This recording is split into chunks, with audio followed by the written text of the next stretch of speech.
Bismillahirrahmanirrahim. Assalamualaikum warahmatullahi wabarakatuh. Hai, bertemu lagi dengan saya Bu Niswa dalam pelajaran fikih kelas 6. Sebelum kita belajar, kita baca basmalah dulu bersama-sama. Bismillahirrahmanirrahim. Dan jangan lupa klik tombol subscribe dan nyalakan loncengnya. Juga di like dan share untuk setiap konten materi yang ada di channel YouTube Sekolah YPI Al-Murtadah.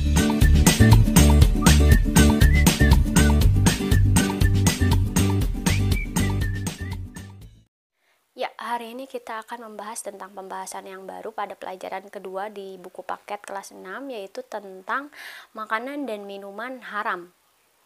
Kalau kemarin kita membahasnya tentang makanan dan minuman halal, pembahasan yang kedua ini kita akan membahas tentang makanan dan minuman yang haram. Kita harus tahu dulu apa sih haram itu, makanan haram itu.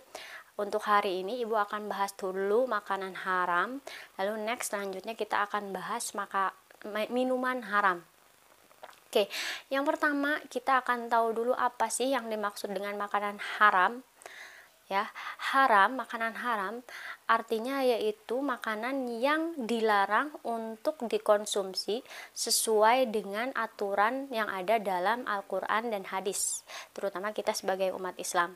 Jadi dikatakan haram itu sudah ada aturannya dalam Al-Quran dan hadis. Berarti kalau dilarang berarti sama sekali tidak boleh didekati. Kalaupun didekati berarti kita akan mendapat dosa, karena itu yang sesuatu yang diharam pasti Allah memerintahkan untuk menjauhkan dari kita, pasti ada madorotnya atau negatifnya untuk manusia tersebut. Di sini dijelaskan bahwa dalil Al-Quran yang menjelaskan tentang makanan haram yaitu terdapat dalam surat Al-Maidah ayat 3. Teman-teman silahkan boleh dibaca dulu ayatnya. Di situ dijelaskan hurrimat 'alaikumul maitatu waddamu walahmul khinzir wa ma uhilla li ghairillahi bih wal munkhaniqatu wal mauqudatu wal mutaraddiyatu wan natihatu wa ma akalas sab'u illa ma dzakaitum wa ma dzubiha 'alan nusubi wa antas taqsimu bil azlam. Kurang lebih seperti itu isinya. Jadi dijelaskan dalam surat Al-Maidah secara garis besarnya makanan yang tidak boleh dikonsumsi oleh umat Islam. Tuh dalilnya. Nah, selanjutnya macamnya yaitu kita akan membagi menjadi dua, yaitu haram aini dan haram sababi. Kalau haram aini yaitu zatnya atau terlihatnya memang sudah haram dalam Al-Quran, ya, aslinya sudah diharamkan.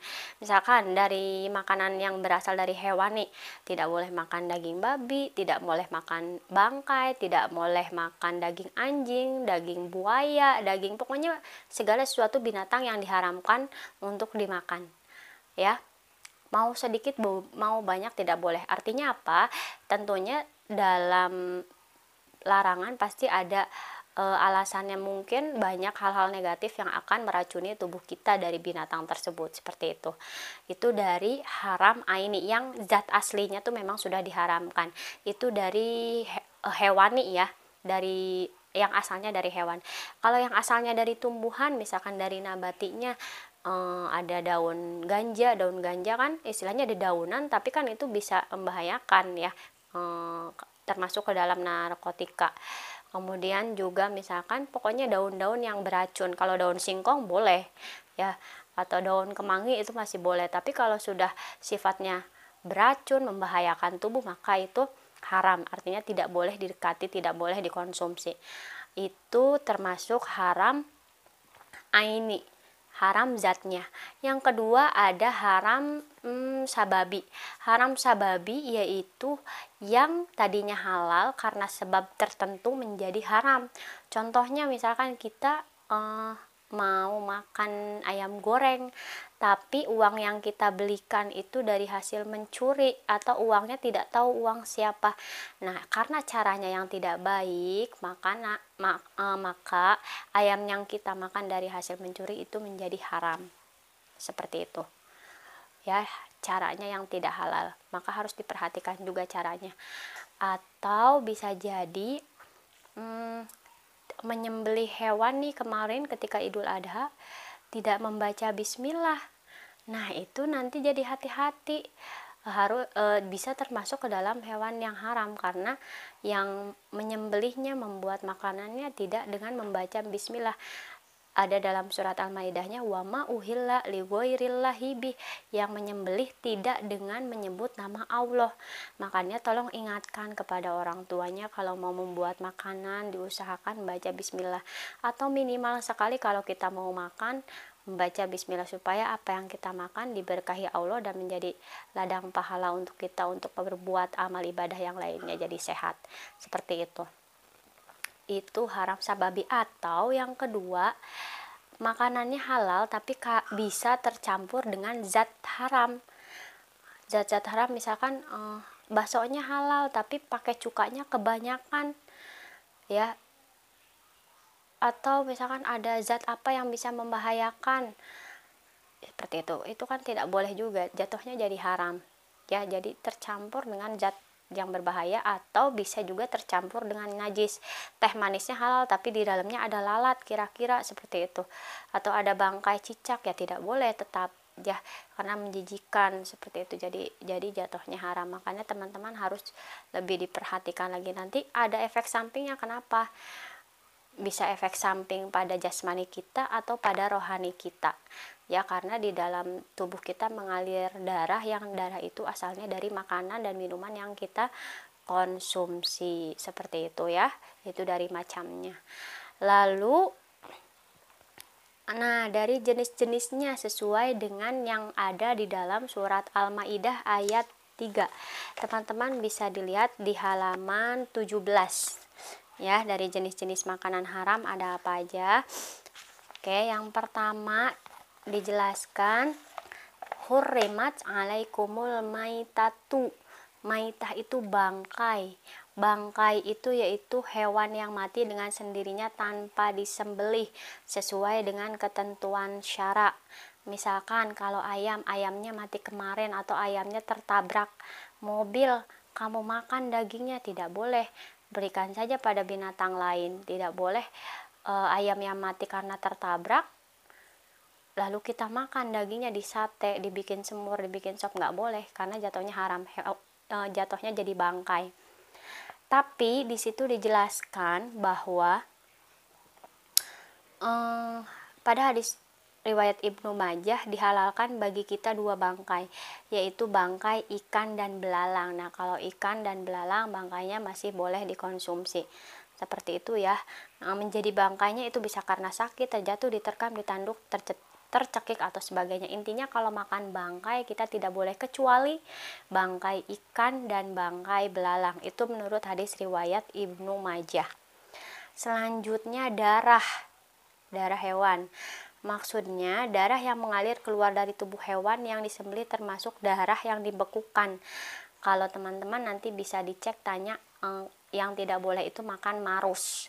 Marus itu darah yang dibekukan. Misalkan darah daging sapi nih, dibekuin di freezer, lalu jadi beku, itu kayak ini kan kayak ati ampela jatuhnya. Nah, itu tidak boleh kalau darah yang dibekukan. Tapi ini yang boleh seperti hati dan limpa, hati sapi, hati ayam itu masih boleh, ya. Jadi teman-teman kalau ke restoran tanya dulu, ini hati, limpa atau marus. Kalau marus tidak boleh, seperti itu. Lalu, ini yang haram zatnya, daging babi, lahmul khinzir. Banyak sekali olahan daging babi kali ini dibuat, entah itu lemaknya, entah itu dagingnya langsung. Jelas-jelas daging babi di Al-Qur'annya tidak boleh.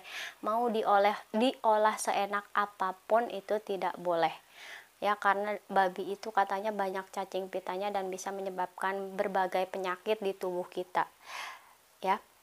Mau apapun challenge-nya, kalau zatnya daging babi itu tidak boleh. Selanjutnya daging hewan yang disembelih atas nama selain Allah.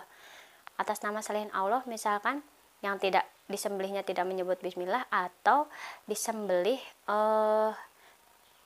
menyebut nama berhala, nama dewa, atau nama lainnya. Mungkin ada adat istiadat orang India terutama, ya, yang begitu mengagungkan binatang sapi, itu juga tidak boleh kita ikuti, ya, karena menyembelihnya itu untuk tujuan lain, seperti itu, yang dianggap keramat.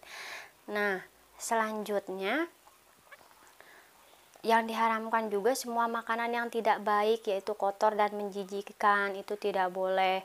Kalau ada challenge-challenge yang suruh kita makan daging kelelawar, daging apapun yang menjijikkan dan diharamkan, itu tolong jangan diikuti, pasti ada dampak buruknya. Itu disesuai dengan surat Al-A'raf ayat 157.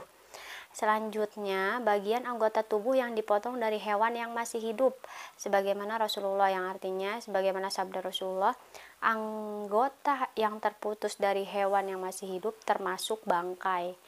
Jadi misalkan ada ayam nih terputus anggota tubuhnya, nah itu jadi masuknya bangkai, maksudnya dengan tidak sengaja seperti itu ya. Misalkan ayamnya ketabrak, anggota badannya sampai keputus, kakinya di mana, kepalanya di mana, badannya di mana, lalu kakinya kamu bikin ceker, nggak boleh ya, itu jadi termasuknya bangkai. Nah, lalu semua jenis makanan yang dapat mendatangkan madorot terhadap jiwa, raga, akal, moral, dan akidah, bahkan dapat mengakibatkan kematian. Makanan yang membahayakan, misalkan terlalu banyak, makan sebelaknya halal tapi terlalu banyak, mecinnya dimakannya setiap hari 3 kali misalkan, itu kan bisa jatuhnya ke asam lambung dan lain sebagainya, jadi tidak boleh berlebihan. Dan makanan yang didapat dengan cara tidak halal, seperti makanan hasil tipuan, curian, rampasan, korupsi, dan riba. Cara mendapatkan makanannya pun harus dijaga, harus halal. Jangan makanan syubhat, nemu makanan nih punya siapa, kamu harus tanya dulu. Ulama dahulu ada yang menemukan buah apel sampai mencari, padahal buah apelnya udah jatuh dari pohon, cuma karena tidak tahu itu pohonnya siapa sampai dicari tahu pemilik pohonnya untuk dihalalkan yang tadi apelnya yang sudah dimakan. Ulama dulu sampai menjaga kehalalan dalam makanannya seperti itu. Maka kita sewajarnya sebagai umat Islam dan sebagai orang yang sedang belajar harus menjaga apa yang kita makan, apa yang kita minum itu dipastikan kehalalannya, baik zatnya ataupun cara mendapatkannya. Cara mendapatkannya itu dibuatnya dan cara mendapatkan makanannya, seperti itu. Mungkin sekian untuk tugasnya. Silakan teman-teman jawab pertanyaan yang Ibu adakan hari ini, 5 pertanyaan. Menurut teman-teman alasannya apa? Silakan ungkapkan di pertanyaannya yang pertama. Nomor pertama, menurut kamu darah ular yang dikonsumsi sebagai obat apakah boleh atau tidak? Berikan alasannya. Nomor 2, ikan atau contoh nyatanya pecel lele. Coba cek, kamu tanya ke orang tua atau orang terdekat bagaimana cara mematikan lelenya, apakah dipukul atau langsung dipotong, disembelih. Kalau dipukul, kira-kira menurut kamu jadi halal atau tidak? Lalu bagaimana sebetulnya mengolah lele yang baik agar halal untuk dimakan? Lalu selanjutnya, fenomena makanan yang digeprek, judulnya ayam geprek, bebek geprek, dan lain sebagainya. Apakah menurut kamu halal? Kalau halal apa alasannya? Kalau tidak halal apa alasannya? Geprek itu kan dipukul kan? Geprek bahasanya ya, geprek itu dipukul. Lalu pertanyaan yang keempat sekaligus pertanyaan yang terakhir. Berikan 3 alasan ya, 3 alasan kenapa daging babi haram untuk dimakan. Berikan 3 alasan kenapa daging babi haram untuk dimakan. Daging babi dan olahan daging babi tentunya. Baik, sekian kuisnya. Tadi ada 4 pertanyaan. Baik, cara jawab pertanyaannya tadi Q&A-nya, teman-teman silakan simak dulu 4 pertanyaan tadi. Lalu teman-teman jawabnya berupa video, langsung menjawab, diungkapkan dengan kata-kata langsung berupa video. Nanti videonya silakan dikirim ke link pengumpulan tugas, bukan tulisan ya, berupa video. Misalkan tadi, kira-kira boleh nggak nih kita makan fenomena yang digeprek-geprek? Kalau boleh apa alasannya, kalau tidak boleh apa? Singkat aja menurut teman-teman bagaimana. Lalu 3 alasan maka tidak boleh memakan daging babi, kenapa? Misalkan bahaya, banyak cacing pitanya, lalu memang diharamkan oleh Al-Quran, atau apa alasannya yang sesuai dengan teman-teman pelajari. Seperti itu ya Terima kasih, coba diungkapkan dengan kata-kata yang diolah dengan kata-kata sendiri, belajar mengungkapkan kembali. Terima kasih, selamat mencoba, selamat mengerjakan. Assalamualaikum warahmatullahi wabarakatuh.